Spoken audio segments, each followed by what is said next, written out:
नमस्कार। न्यूज के थ्री में आप सभी का बहुत बहुत स्वागत है। मैं राजेश कुमार। दिल्ली के गांधी पीस फाउंडेशन में डॉक्टर काउंट सीजर मैटी जी का 215वां जन्म दिवस मनाया गया। इसे आयोजित करने वाली संस्था थी Indian council of electro homeopathy. इसके प्रेसिडेंट थे डॉक्टर वी कुमार। इन्होंने साथ में ही काउंसिल का 55वां स्थापना दिवस भी आयोजित किया। इसी विषय पे बातचीत करने के लिए हमारे साथ हैं डॉक्टर प्रभात कुमार सिन्हा जी, सेक के उप निदेशक। नमस्कार डॉक्टर साहब। नमस्कार सर, आपका बहुत बहुत स्वागत है जी। सबसे पहले ये जो जन्म दिवस मनाया गया, इसकी आपको बहुत बहुत शुभकामनाएं। हम ये जानना चाहते हैं इसका विषय क्या था। एक्चुअली देखिए, ये जन्म दिवस जो मनाया गया 215वां जन्म दिवस, उसमें 2-3 प्रोग्राम साथ में और ऑर्गेनाइज किए गए थे। एक तो इंडियन जो उनकी काउंसिल ऑफ इलेक्ट्रो होम्योपैथी है, उसका 55वां स्थापना दिवस भी मना जी। साथ में कुछ हमारे जो कैंडिडेट थे जो पास आउट हुए थे, उन लोगों के लिए दीक्षांत समारोह भी आयोजित किया गया जन्म दिवस के दिन ही।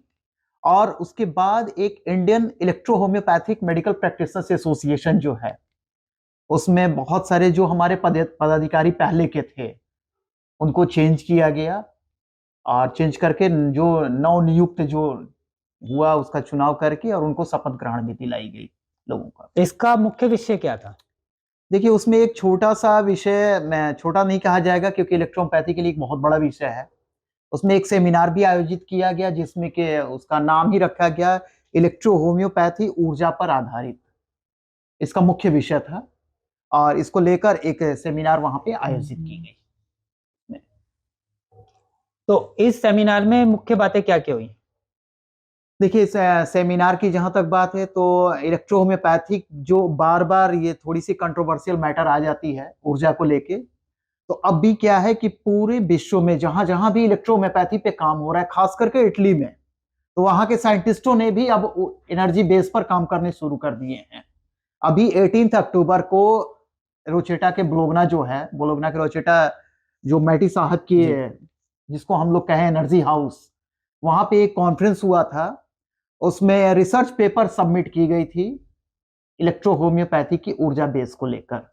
जो रॉबर्ट नेरी की रिसर्च पेपर है उसको सबमिट किया गया उस कॉन्फ्रेंस को, और वहां से स्पेशली इन्फॉर्म किया गया हमें थ्रू द फोन के हमारे मैटी साहब के यहाँ भी जो उनका रोचेटा है वहां पे एक कॉन्फ्रेंस आयोजित किया गया है डॉक्टर सिन्हा, और उसमें एनर्जी साइंस का रिसर्च पेपर सबमिट किया गया जो कि इलेक्ट्रो होम्योपैथी को समझती है और समझा रही है। इसके जो मुख्य थे डॉक्टर जी के रथ जी थे, उनका क्या विचार थी इस विषय पे? देखिए, वो एम्स के पहले तो कि वो एम्स के अभी डायरेक्टर नहीं है जी। वो एम्स में, दिल्ली एम्स में वो कैंसर के हेड रहे हैं शुरू से जी। और जो एनसीआई है, नेशनल कैंसर इंस्टीट्यूट, जो हम कहें कि अभी इंडिया का सबसे बड़ा कैंसर हॉस्पिटल उसको कहा जाए, उसके वो प्रेसिडेंट भी रह चुके हैं।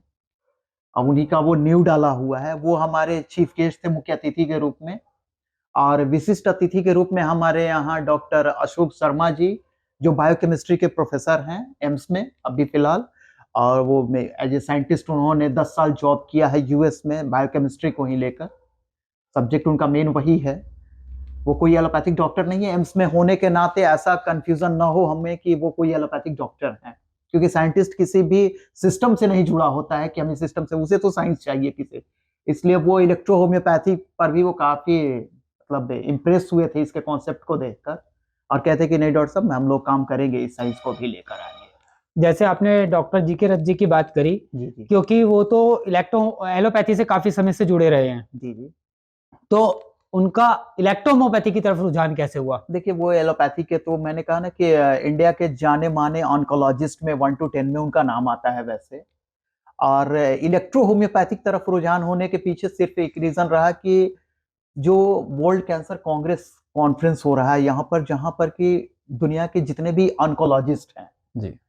वो टॉप लेवल के, वो सब एक प्लेटफॉर्म पर इकट्ठा हो रहे हैं, वो एलोपैथिक के फील्ड के जो भी अपने हैं, और वहां पर अपने सेहत को इनवाइट किया गया है थ्रू रिकमेंडेशन जहां से भी हुआ हो। हमारे ये रिकमेंडेशन एक्चुअली टेक्सास से हुआ, एमडी एंडरसन से, कि अगर दिल्ली में कॉन्फ्रेंस हो रहा है तो डॉक्टर सिन्हा को इनवाइट की जाए, क्योंकि मैंने उनके रिसर्च को देखा है। As a electrohomeopath. Yes, as a electro homeopath. और उसके बाद डॉक्टर जी के रथ साहब से काफ़ी इस पर बातें हुई, क्योंकि जी के रथ साहब उस ऑर्गेनाइजेशन जो ऑर्गेनाइज कर रही है वो कॉन्फ्रेंस है, उसके वो साइंटिफिक चेयरमैन के, वो साइंटिफिक कमेटी के चेयरमैन हैं। तो उसके बाद उनसे बातें हुई, इलेक्ट्रोपैथी को काफ़ी समझा उन्होंने गहराई से। फिर मेडिसिन के बारे में देखा कि ये मेडिसिन ऐसी इस लेवल पे काम कर रही है, साइंस पे काम कर रही है। तब उन्होंने उसी समय प्रॉमिस किया कि डॉक्टर सिन्हा, मैं इलेक्ट्रोहोम्योपैथी के लिए बहुत कुछ करना चाहता हूँ। और इस पर वो उन्होंने प्रॉमिस भी किया है काम करने के लिए। इस चीज़ को लेकर हम लोग आगे नहीं, बढ़ाएंगे। क्योंकि ये बहुत हैरानी की होती है ना, जिसे आज तक एक फॉल्स साइंस कहा जाता था या सूडो साइंस कहा जाता था, उस पे डॉक्टर जी के रथ जैसे जी जी व्यक्ति जी। अपना इंटरेस्ट दिखाएं। बिल्कुल बिल्कुल। एक्चुअली साइंस से जब एक होता है ना कि जब हम टॉप लेवल पर पहुंचते हैं किसी भी फील्ड में, तो वहां जाकर हम बायस फ्री हो जाते हैं। हमें ये मतलब नहीं होता है कि हम एलोपैथिक से जुड़े हुए तो केवल एलोपैथी के बारे में ही सोचें। वो आयुर्वेदा के बारे में भी उतना ही सोचेंगे, होम्योपैथी के बारे में भी उतना ही सोचेंगे। अब उन्हें पैथ से कोई मतलब नहीं है। एक्चुअली मेन वो जो सोच रहे हैं वो सोशल समाज के बारे में सोच रहे हैं कि समाज में अगर ये बीमारी आई है तो इस बीमारी से हमें समाज को मुक्ति दिलानी है, वो चाहे जिस भी सिस्टम से हो। अब वहां पर हमारा वो ईगो नहीं रह जाता है कि मैं एक एलोपैथिक डॉक्टर हूं तो एलोपैथिक के बारे में ही सोचूंगा तो हमेशा। डॉक्टर जी के रथ ने अपने क्या विचार रखे देखिए, और डॉक्टर जी के उससे रथ आपको ने क्या हमेशा ये प्रॉमिस किया, उस समय भी कॉन्फ्रेंस में उन्होंने अपने इतने सालों का अनुभव बताया उन्होंने कि आज हम भी करीब अप्रॉक्स 70 ईयर्स ओल्ड हैं, वो तो अपने 70 सालों का जो 50 सालों का एक्सपीरियंस है उसमें इतने एक्सपीरियंस बताने वाले दो शख्स हुए। एक तो जी के रथ साहब हो गए अपने एलोपैथी के अपने एक्सपीरियंस शेयर करने वाले। इधर डॉक्टर के पी सिन्हा जी हो गए, उन्होंने भी अपने 50-52 सालों का एक्सपीरियंस शेयर किया इलेक्ट्रो होम्योपैथी को लेकर। इसलिए दोनों काफी एक दूसरे से इंस्पायर हुए। और रथ साहब डॉक्टर सिन्हा से काफी इंस्पायर हैं कि आपने रियली में अपने पूरे लाइफ को जो इलेक्ट्रो होम्योपैथी को दिया है और इतनी बड़ी चीज आपने जो दिया समाज को, इस पर हम लोग आगे काम करना चाहते हैं और इसको साइंटिफिकली मतलब साइंटिफिक पैनल पर लाकर और सरकार को हम लोग कुछ देना चाहते हैं। उन्होंने कोई प्रॉमिस करा कि इलेक्ट्रोहोम्योपैथी को कैसे प्रोत्साहित करेंगे? यस यस, उन्होंने एक्चुअली मैं कुछ प्रोजेक्ट की तैयारी चल रही है, ये आने वाले समय में मैं इसको डिस्क्लोज करूंगा जी, कि एम्स में सेहत के साथ मिलकर और कुछ प्रोजेक्ट की तैयारी चल रही है और बहुत जल्दी हो सकता है कि इसको मैं गुड न्यूज दे दूं आप लोगों को। चलिए, ये तो बहुत खुशी की बात है कि डॉक्टर अशोक शर्मा, जैसे कि आपने कहा, वो है एज ए एक एलोपैथ नहीं है, लेकिन एलोपैथिक की फील्ड से जुड़े हुए हैं, जी जी। क्योंकि वो बायोकेमिस्ट साइंटिस्ट हैं। तो उनकी क्या विचारधारा थी इलेक्ट्रोहोम्योपैथी को लेके? देखिए, उन्होंने इलेक्ट्रोहोम्योपैथी को बहुत ही गहराई से समझा और इस साइंस को समझा, प्लस इसके बहुत सारे लिटरेचर देखे, यहाँ के लिटरेचर नहीं, जो हमारे इटालियन लिटरेचर हैं जी। वहाँ के या जर्मन लिटरेचर हैं, वहाँ देखने के बाद वो आश्वस्त हुए कि डॉक्टर साहब आपकी ये जो साइंस है वो कोई मेटेरियलिस्टिक साइंस नहीं है, ये रियली में एनर्जी बेस्ड साइंस है। क्योंकि आपके फाउंडर ने जो एक्चुअली काम किया है और उन्होंने जो भी शोध किया, उन्होंने जो स्टडी किया, वो देखने के बाद वो डिटरमाइंड हो गए और फिर इस पर भी उन्होंने कुछ काम किया अपने भी साइंस पर। क्योंकि साइंटिस्ट लोग की स्टडी एक अलग लेवल पे हो जाती है, हमारी स्टडी और उनकी स्टडी में थोड़ा फर्क हो जाता है, क्योंकि वो जो भी स्टडी करेंगे वो साइंटिफिक पैनल पर लाकर ही करेंगे उसको। उन्होंने भी इस चीज को एक्सेप्ट किया कि नहीं है, आपकी साइंस रियल में एनर्जी बेस्ड है और इसकी जो हम लोग काम करेंगे इस प्रोजेक्ट को लेकर और आगे क्लिनिकल ट्रायल को लेकर, हमें एक रास्ता मिल गया है काम करने का। तो सेमिनार में उन्होंने कुछ कहा इस विषय पे? यस यस, सेमिनार में समझाया उन लोगों ने कि आप लोग एक्चुअली इलेक्ट्रोहोम्योपैथी को एनर्जी बेस्ड साइंस पर तो पूरी चर्चा ही हो रही हाँ, थी, क्योंकि अप्रिशिएट हमारा किया, विषय ये था। मेन विषय ही यही था, तो अप्रिशिएट किया उन्होंने और कहा कि हमारी तो पहले भी डॉक्टर प्रभात से एक बातचीत हो चुकी है इस साइंस को लेकर और हम काफी प्रभावित हुए हैं और इस साइंस को हम समझ रहे हैं कि एक्चुअली काम कहाँ कर रही है। तो हुआ, काफी कुछ बातें हुई उस पर उनसे।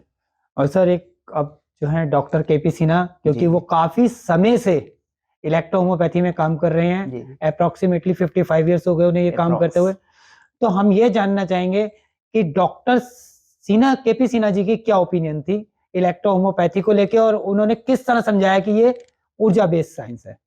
देखिए, डॉक्टर के पी सिन्हा जी ने सबसे पहले तो अपना जो 55 ईयर्स का एक्सपीरियंस शेयर किया जी, कि हमने कैसे इलेक्ट्रोहोम्योपैथी को मतलब समझा और काम किया इस पर। सबसे पहले मैं बता दूं कि 2006 में इलेक्ट्रो होम्योपैथी को एनर्जी बेस हमारे सेहत के थ्रू अनाउंस हुआ जी, कि ये इलेक्ट्रो होम्योपैथिक जो साइंस है वो एनर्जी बेस है 2006 में। उस समय कहीं भी एनर्जी शब्द सुनने को जल्दी नहीं मिलता था। मैटी के कुछ लिटरेचरों में थे, इशारे मिलते थे एनर्जी के, बट एक ऑथेंटिक रूप से होता है ना कि कहा जाए कि नहीं हमें हर जगह एनर्जी अब मिल हाँ। रही है। उस समय हम अगर गूगल पे भी चले जाए तो कहीं भी एनर्जी शब्द नहीं मिलता था। लेकिन 2006 में सेहक ने अपने यहाँ से इस मैटर को आउट किया। 2008 में 2 साल के बाद गूगल के विकिपीडिया में जाकर जब हमने देखा तो electro stand for electrical energy mention किया गया। जी।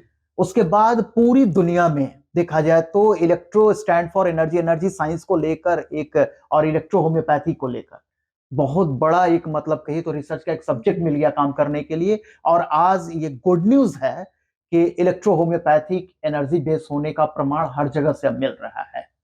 इवन इटली में भी जितने भी हमारे साइंटिस्ट हैं जो इलेक्ट्रोहोम्योपैथी पर जी। काम कर रहे हैं, खास करके वो भले ही इलेक्ट्रोहोम्योपैथिक फील्ड से ना हो जी। वो, लेकिन वो सारे लोग अब एनर्जी साइंस को लेकर रिसर्च कर रहे हैं, रिसर्च पेपर तैयार कर रहे हैं। कहीं भी कॉन्फ्रेंस हो रहा है तो रिसर्च पेपर सबमिट किया जा रहा है। इस चीज को लेकर बहुत बड़ी तैयारी चल रही है और लोग काम कर रहे हैं अब। तो डॉक्टर सिन्हा जी की क्या विचारधारा है? डॉक्टर सिन्हा जी ने वो भी, क्या भविष्य देखते हैं वो? देखिए जिसने अपनी पूरी लाइफ ईएच को दिया है, और इस कॉन्फ्रेंस के लिए कि गुड न्यूज ये भी रहा कि उसमें हमारे एक छोटे साहबजादे ने एक स्पीच दिया उसमें। अच्छा। अभी यूकेजी में पढ़ते हैं वो, और नाम क्या है नाम उनका क्यांश प्रभात अच्छा, सिन्हा क्या है। क्यांश प्रभात सिन्हा है।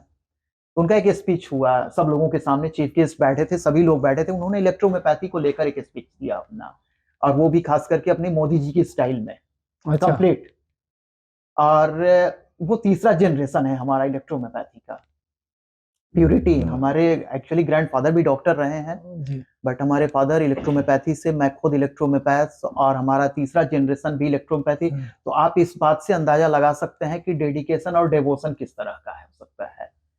एजुकेशन चाहे हमारा डिफरेंट फील्ड में हुआ हो, बहुत सारे फील्ड में लेकिन एजुकेशन हुआ है, ईएच के लिए पूरा लेकिन ईएच डिवोशन के लिए डेवोशन और डेडिकेशन हमारा फुल रहा शुरू से। और होने के पीछे यही कारण रहा कि हमने शुरू से इसकी ऑनेस्टी देखी। आज हम कहते हैं कि हम इलेक्ट्रोहोम्योपैथ्स हैं, बट हमारे बच्चे इलेक्ट्रोहोम्योपैथ्स में नहीं आ पा रहे हैं। क्यों नहीं आ रहे हैं? क्योंकि वो भी अपना कैरियर ढूंढ रहे हैं, और वो हमें शुरू से देख रहे हैं कि हम क्या कर रहे हैं। अगर हमारे अंदर वो ऑनेस्टी देखेंगे तो नेचुरली कि वो भी आना चाहेंगे। एक कलेक्टर का बेटा अगर कलेक्टर बनना चाह रहा है तो इसमें कोई गलत नहीं है। लोग कहते हैं ना परिवारवाद और ये सब चीजें, ये सब गलत बातें। अगर एक पॉलिटिशियन है तो नेचुरली कि वो शुरू से अपने घर में राजनीति देख रहा है, तो उसका बच्चा भी पॉलिटिशियन बन रहा है, तो कोई गलत नहीं तो है। उनकी क्या विचारधारा थी? तो वो अपना बता रहे थे सारी चीजें, और एनर्जी साइंस को मतलब पूरा कहिए तो वो प्रोग्राम जो रहा, वो एनर्जी मय हो चुका था। सब लोग इस बात से मतलब एग्री हुए, हमारे साइंटिस्ट एग्री हुए, हमारे चीफ गेस्ट एग्री हुए, और कहे कि नहीं आज का ये सेमिनार जो हुआ है रैली में, डॉक्टर प्रीति मनचंदा भी उसमें विजिट की थी। अच्छा, एज ए आयरेडियोलॉजिस्ट उन्होंने अपना आयरेडियोलॉजी पर बहुत अच्छा एक मतलब व्याख्यान दिया था वहां पे, और बताया कि इलेक्ट्रोहोम्योपैथी के लिए आयरेडियोलॉजी कितना इंपॉर्टेंट है। और काफी सब लोग काफी प्रसन्न हुए, और इसमें मतलब एक सक्सेस जो कहा जाता है सेमिनार वो, मतलब इसके लिए डॉक्टर वी कुमार जी भी धन्यवाद के पात्र हैं। बिल्कुल, सबसे ज्यादा धन्यवाद के पात्र वही हैं। उन्होंने तो कहा जाए तो उनका जो अपना 42-45 साल जो भी हुआ है, उनका मैंने एक मैच्योरिटी जो कही जाती है, ये अपने परिपक्वता का परिचय दे दिया है उन्होंने, कि 42 सालों में, क्योंकि कोई भी चीज 42 सालों में इतना मैच्योर्ड हो जाती है कि उसे सही और गलत की पहचान हो जाती है। उन्होंने जो सब्जेक्ट ही रखा, उसके बाद लास्ट में अपना वो स्टेटमेंट भी दिया उन्होंने एनर्जी साइंस को लेकर, क्योंकि वहां से बहुत सारे एविडेंस को देखा उन्होंने। जब भी वो सेहत के ऑफिस में विजिट करते थे और आते थे तो हमेशा कुछ नई चीज देखते थे, और वो नई चीज हमेशा इंडिकेट करती थी कि नहीं ये साइंस एनर्जी। और इसी को लेकर उन्होंने जो अपने सेमिनार का मुख्य विषय रखा, इलेक्ट्रो होम्योपैथिक ऊर्जा पर आधारित, वो बहुत सोच समझ के रखा उन्होंने। और डॉक्टर साहब इसी के कारण उन्होंने, हमने सुना है कि जो उनकी Indian electro homeopathic medical practitioner association थी, उनके कुछ पदाधिकारियों को भी उन्हें चेंज करना पड़ा। जी हाँ, उसमें उन्होंने कुछ नए पदाधिकारियों का भी चुनाव किया, जिसमें कि डॉक्टर केएल रक्षावत राजस्थान से हैं, उनको प्रेसिडेंट बनाया गया। और उत्तर प्रदेश के डॉक्टर डीपी मिश्रा हैं, जिन्होंने काफी कुछ साइंस पर अच्छा काम किया है, प्रैक्टिस उनकी बहुत काफी अच्छी है ईएच में। हाँ, उनको जनरल सेक्रेटरी बनाया गया। तो ये सेमिनार ये बताता है कि ईएच का जो भविष्य है वो बहुत खूबसूरत है। बिल्कुल बिल्कुल, साइंस का तो वैसे भी फ्यूचर हमेशा ब्राइट ही होता नहीं, है। जैसे कि आज से हम सन 14 में जाएं और जी। 2014 में तो ये लग रहा था कि अब ये साइंस खत्म सी हो जाएगी। हमें नहीं पता है, हमें फील होता है किसी चीज को लेकर, जैसे कि सूर्यास्त होता है तो हमें लगता है कि अरे अब तो सूर्यास्त हो गया, अब तो अंधेरा हो गया, लेकिन 12 घंटे के बाद फिर से उजाला मिल जाता है। तो सेम कंडीशन होता है, साइंस है, साइंस का फ्यूचर कभी भी डार्क होता ही नहीं है। डॉक्टर साहब, आपने हमें बहुत जानकारी दी, इसके लिए आपका बहुत बहुत धन्यवाद। आगे भी हम आपसे मिलते रहेंगे। थैंक यू, नमस्कार, धन्यवाद।